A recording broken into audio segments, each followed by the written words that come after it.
Shalom bakunzi ba Time to Know. Aha ngaha tubahaye ikaze mu kiganiro cyacu cy'uyu munsi. Turi mu gace kacu ka Adventures, aho mu gace ka Adventures dutemberana tukareba uduce tumwe na tumwe umuntu yasura, ibihabera, ibihakorerwa, ibintu byaba biteye amatsiko muri rusange.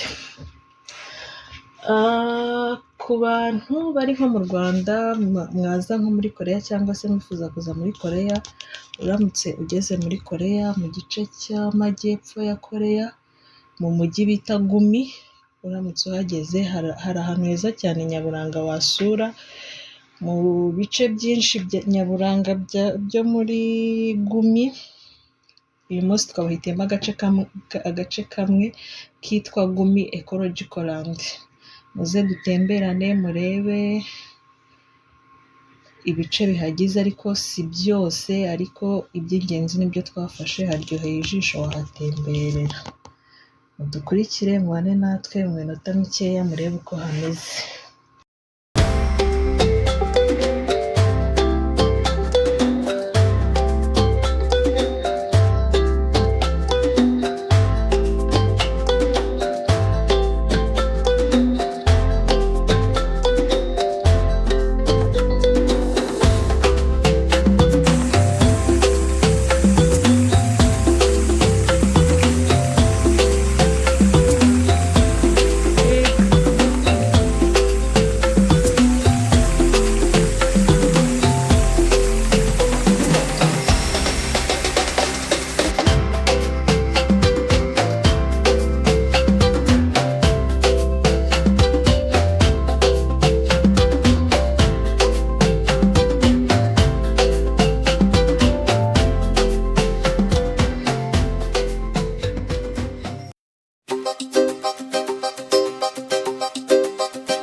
kubana natwe, nizere ko mwaryohewe n'uduce mwabonye, hanyuma mukomeze mudukurikire, tuzajya tubagezaho n'ibindi biganiro byinshi, ariko ntimwibagirwe gukora subscribe, like, comment and share kugira ngo mujye mubasha kubona ibiganiro byacu bya buri munsi, kandi muzajya mugenda mwungukiramo utuntu twinshi cyane mutari muzi. Tuzajya tugenda tuganira n'ibindi byinshi bitandukanye ko dufitemo uduce twinshi cyane. Aka kari agace ka adventures.